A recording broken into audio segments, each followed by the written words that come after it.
Okay, welcome guys to the second Baseline Tech Talk Tuesday. And we decided after last week to go ahead and try to make this a weekly series.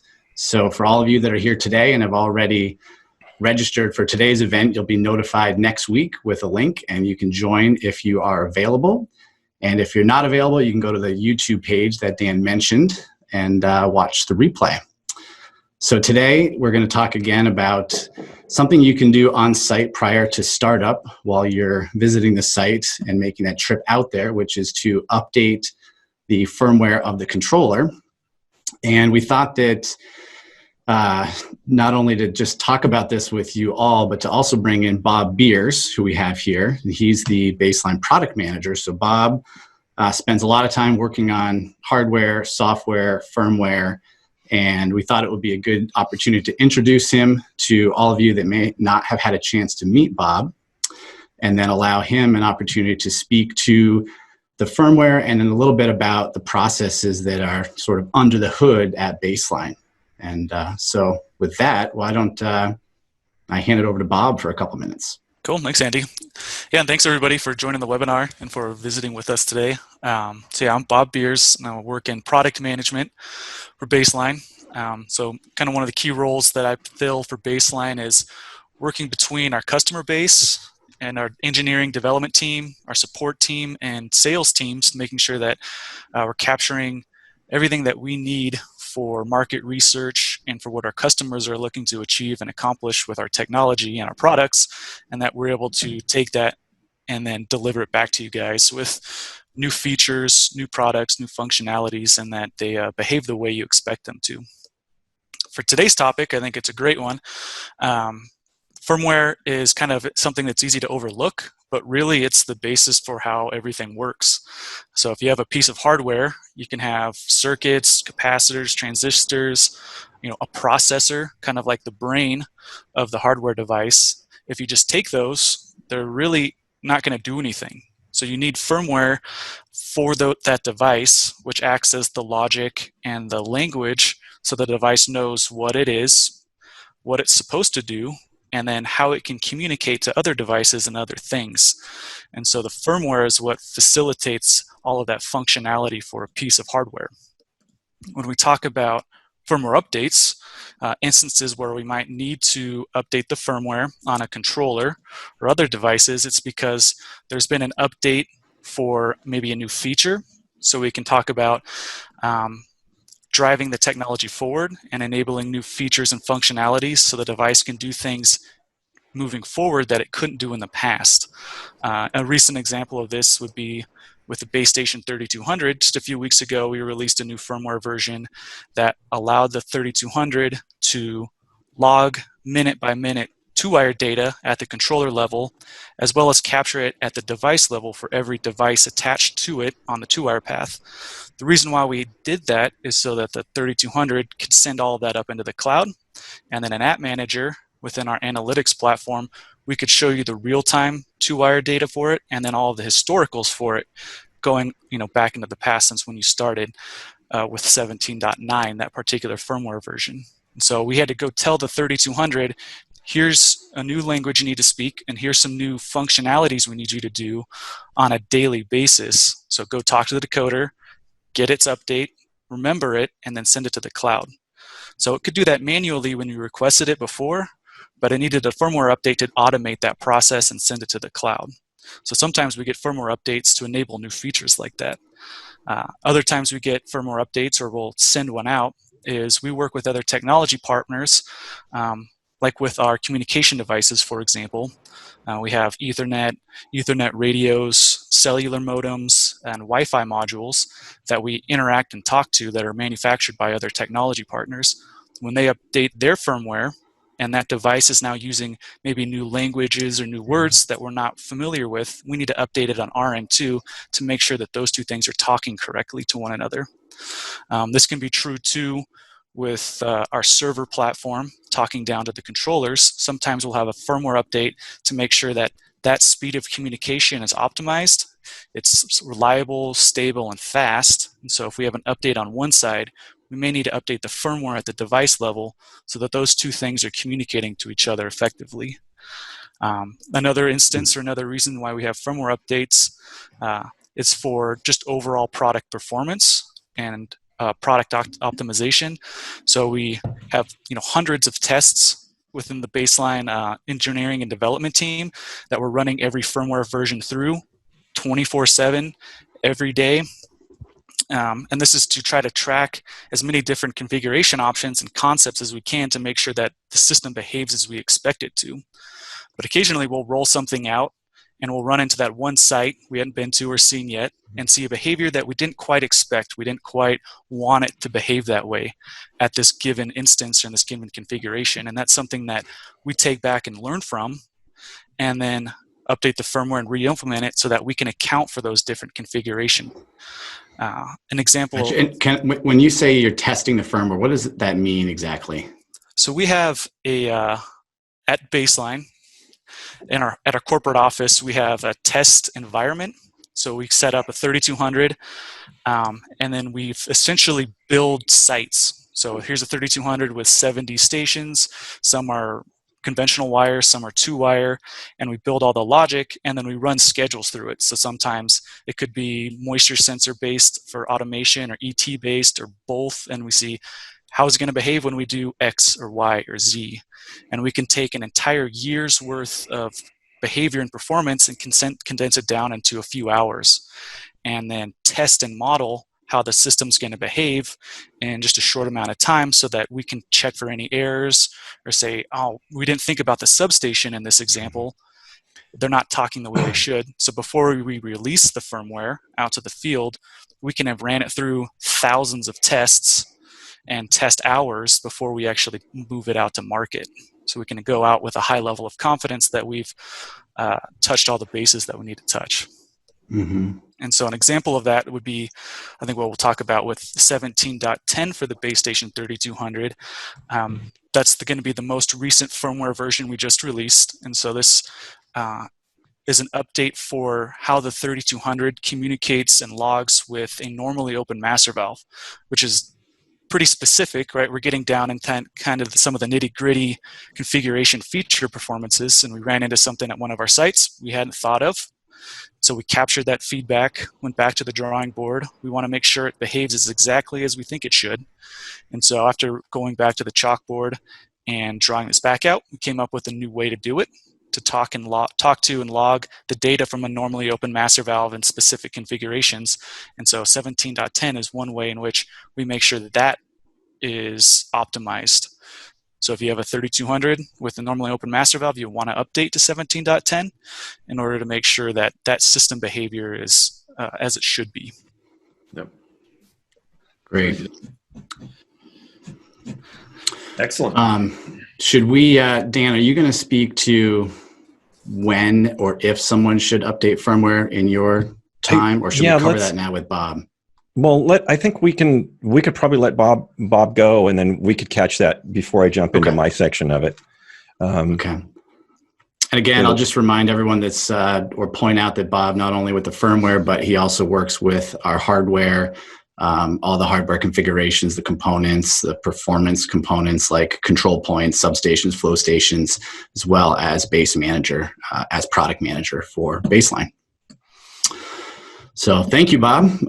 Anything else before we kind of slide you and Chris off to the side and move it over to Dan? Nope. Let's load up Dan. Let's go. Okay, cool. All right. We'll see you guys in a minute. So Andy's going to... You can go ahead, Dan, and okay, cool. I'll move these guys. So Bob brings up kind of a point there on updating firmware, and I think it's worth asking why. Why, I think he gave us some of the whys, but maybe there's some of the when. So Andy's premise is that you're going out to the field to fire up your controller for the beginning of the season, and that's a great time to go out there and to make sure your firmware is current. But Andy, I think a question that I think we need to ask each other is, should everybody always be updating firmware? If I don't need some of the things that come with the next version firmware, is it really worthwhile updating up my controller?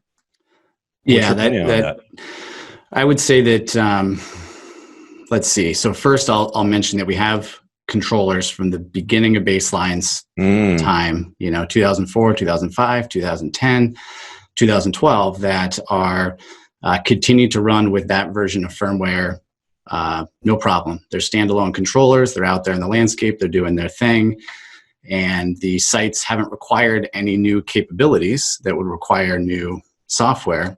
And I think that most of the time what I see is that older controllers that may have been installed, let's say pre-2012, now have an opportunity to come online and be accessed remotely through Base Manager that they didn't have initially.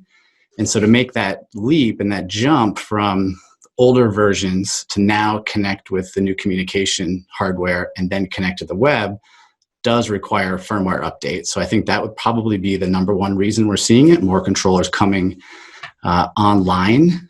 And then it would be scenarios where people are adding something like a substation to a site that may require a newer version of firmware. Okay. But if you have a standalone site and it's been working great up until now, there may not be a reason to update at all. If your system's working fine, you don't want to change anything, you can just leave it as is.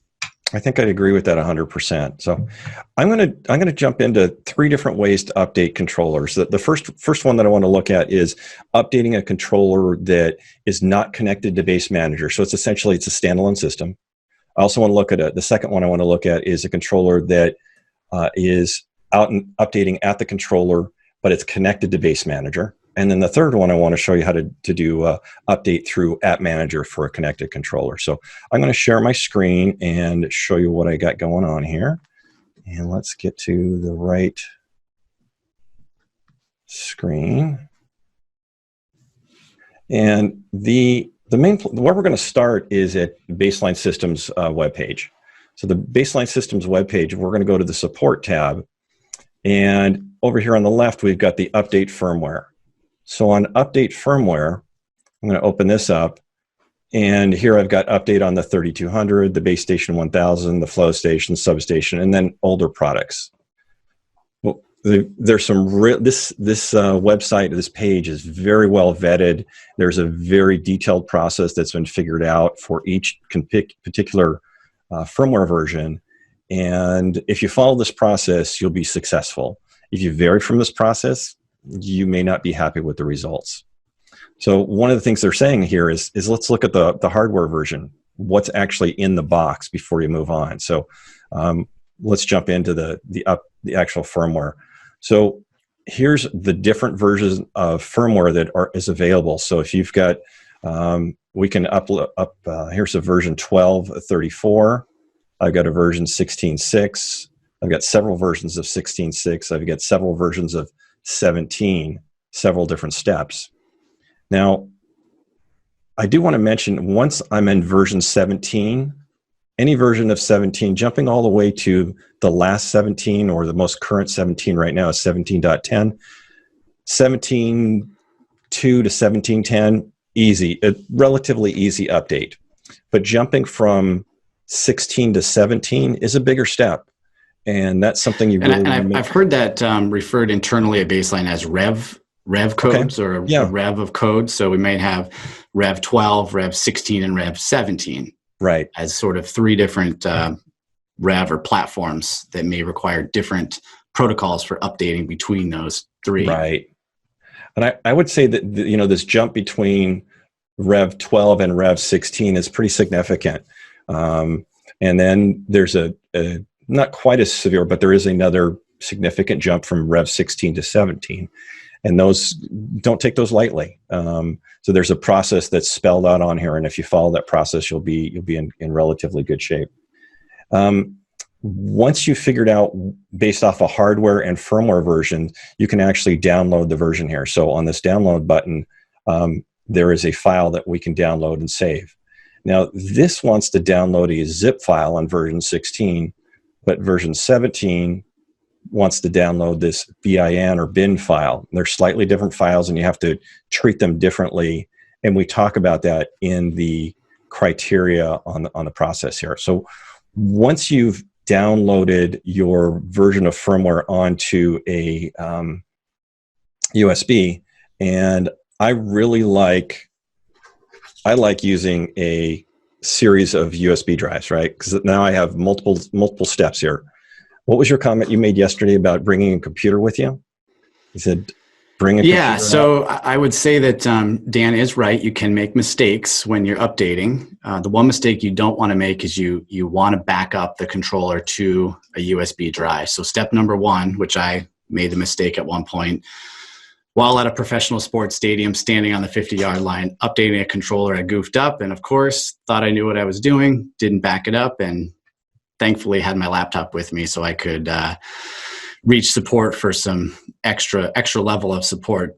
So the moral of the story is if you have your laptop with you, you can improvise in the field if you do make a mistake. Good. Okay.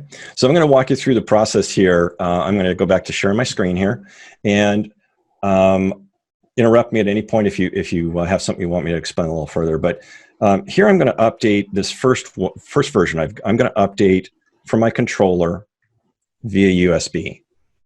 So one of the things I'm going to do right here is I'm going to check the hardware version right there. I've got hardware version 4.0. That tells me how far I can go with my firmware. And then if you look in that lower left corner, that 17.6, that is the firmware version. So I've got two pieces of information that are important here.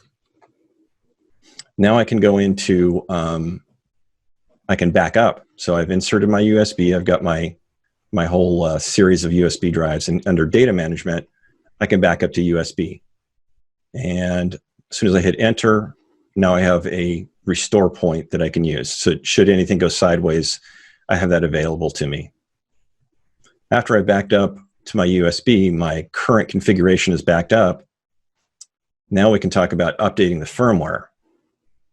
So in this one, I'm going to update from USB. So I'm going to put the correct USB back in there. So that's, we're going to go 17.8 on this one. So 17.6 to 17.8 is what we're going to do. Now what it's doing is it's extracting the information from the USB, and it's ready to update it. So once I hit enter, it will now update to 17.8. Now, I have sped up this process. This is obviously recorded video, but it's going to power cycle and reboot. And when it comes back on, we'll see in that lower left corner, I've got 17.8. So that was a successful upgrade. And that's about a 3 to 5 minute process in real time. Absolutely correct. So we're going to do that same process again, but this time with a controller that's connected to Base Manager. So under that advanced dial position, I am going to check my firmware and hardware version 14.0 and 17.8. So that was good. No worries there. And then we're going to need to back up. So under data management, I'm not going to back up to USB drive this time. I'm going to back up to Base Manager because I'm connected. And now I've just sent my file to Base Manager, and now I have a current backup. Now we can look at updating the firmware. I'm not going to update from USB, but hit plus, I'm going to update to Base Manager, or via Base Manager, pardon me.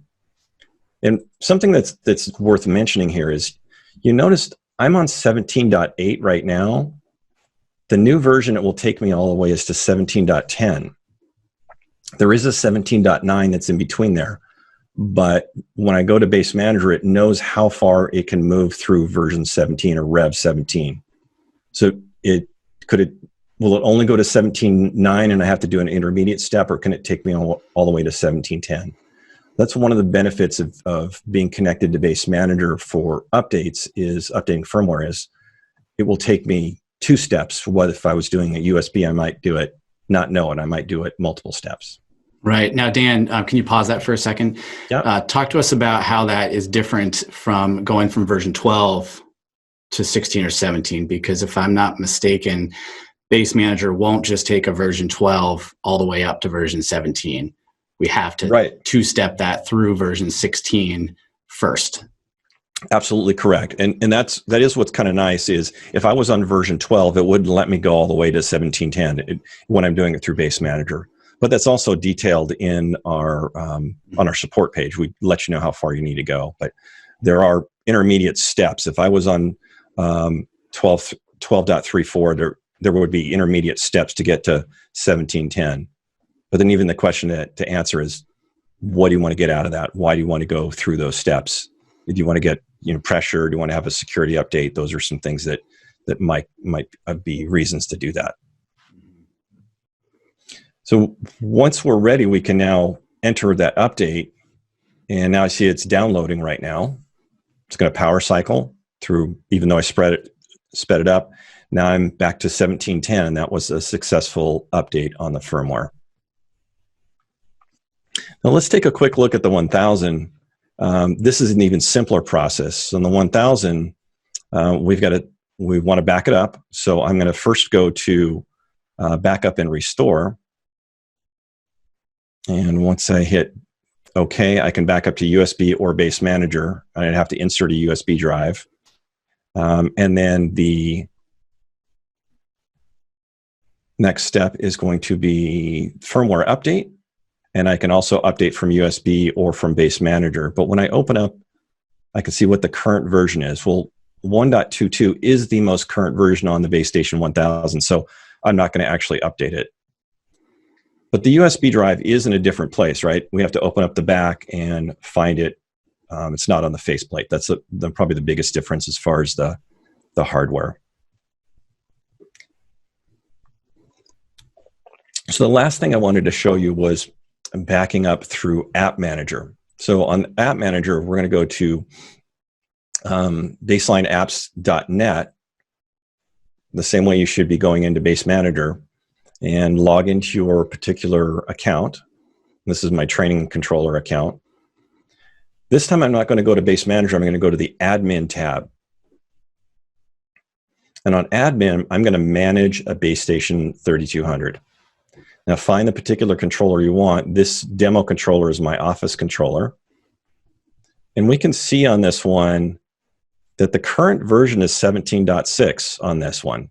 And I can bring it all the way up to 17.10. And I'm going to click update, and I want you to see that update is just going to flash blue really quickly. So pay attention to that. Click update, it just went light blue momentarily. But what's happening out on the controller is it's downloading this, and when it's done, it'll do its power cycle all remotely. And what's awesome about this is I didn't need to do anything. I didn't have to go out in the field, and it took it all the way as far as it could take it on version 17. It jumped from 17.8 to 17.10 in the one increment. The back, I could also, I just realized I failed to show you the backup step as well, but that was an important portion on that one. Mm-hmm. And I believe each controller does a weekly backup. And so if you did forget to back up and something went south, it should have a backup from the prior week or at some point fairly recently saved in the cloud. Correct. And it's easy to forget the backup, but it's something that you really just got to ingrain yourself in, especially if you're doing multiple controllers. I mean, the first time it goes wrong and you don't have a backup, you'll learn your lesson really hard. But it's always good to know that Base Manager has that 1 week backup. Okay, Great. I think that's the gist of what I had. If we got some questions, we can bring Chris and Bob back in. Yeah, I'm going to find these guys and try to bring them back on board with us. If anybody has questions, go ahead and place them into the chat or into the Q&A. And let's see. Not seeing these guys. Maybe did you kick them out of the meeting? Okay, well, while you're doing that, I'll tee up a question for Bob as soon as he gets in here, and we'll see. Interesting. Oh, here we go. Oh, I just see a question here. It's a good one. Yeah, I like that. Go ahead and let's see if we can. What was it? There it goes.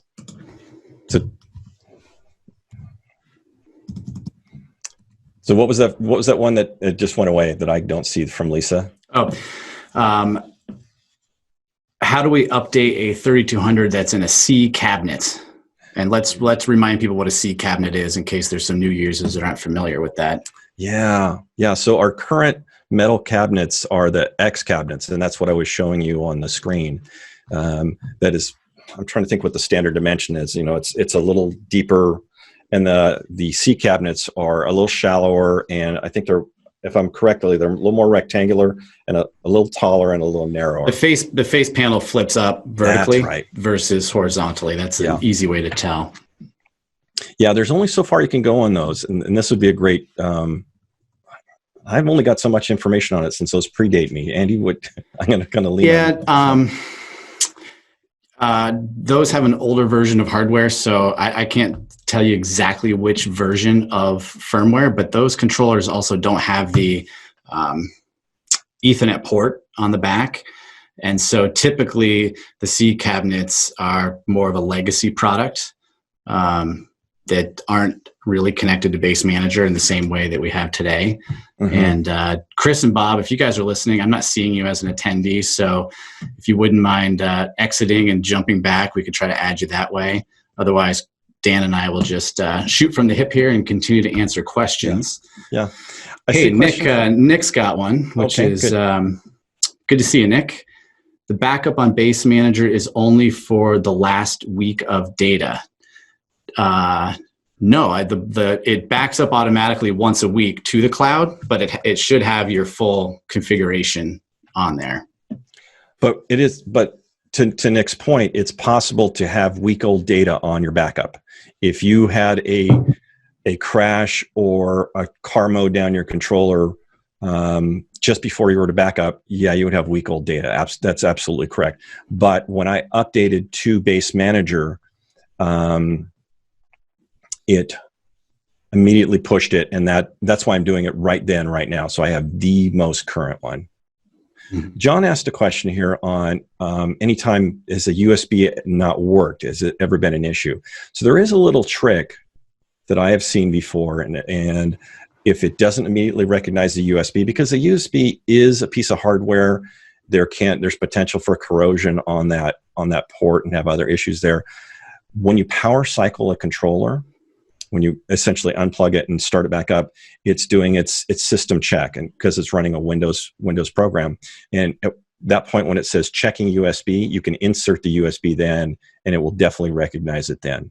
And if it does not, then it's probably a problem with the USB port. You may need to talk to support to RMA that. Yeah, and sometimes I've seen that USBs are made in all kinds of factories, and sometimes just reformatting that USB drive will make it work. So I can't tell you specifically why, but sometimes just either on your PC or your Mac, just reformat the drive, and that tends to fix things too.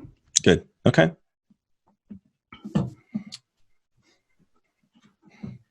Okay. Any other good questions you're seeing there?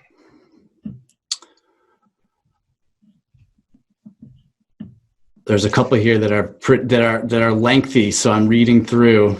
Okay. Well, okay. I see one that I can see right now. It says, is there a particular format that we should use for the USB drive? So that particular format is specific to the type of update you're doing. So some of the older versions uses a zip file, and the instructions very clearly are going to state the step-by-step. But generally what you're going to do is download that zip file to your computer, unzip it, and then load that unzipped file directly onto the USB drive without renaming it. And again, those details are spelled out pretty clearly on the instructions. Some of the other newer versions, all you have to do is just move that file onto a USB drive, but without a folder and just straight on there. Mm-hmm. Mm-hmm. Yeah. So I think so. Let's try to wrap this up, Dan. I want to go back and just hit again the reasons to update. And you said something during the presentation that I want to repeat, and that is if you're adding one of the other reasons to update your controllers, if you're adding a new type of device that wasn't supported at the time of purchase. So let's use the example of a pressure sensor. Okay, yeah. So a pressure sensor, which is essentially a new product for Baseline that requires version 17. If you want to add that to a controller that was on 16 or before, you would need to update the firmware to support that new device. And so again, if you have a controller and it's been operating just fine, and you're not looking to add any new devices or connect it to Base Manager, you may be okay just letting it continue to ride on that current version of code until you want to add something to the system. Beautiful. Beautiful. Well, look at that. I got 31 minutes. Yeah, perfect. Well, thank you very much, guys. It's great to see so many familiar names on the list here. And like I said at the beginning, we're going to try to do this every Tuesday at 1 p.m. Eastern.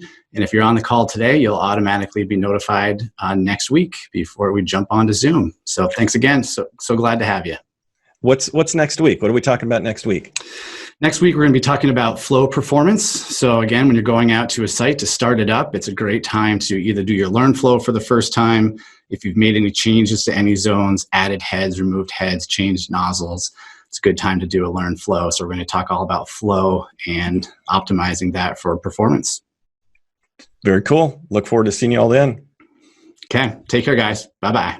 Bye now.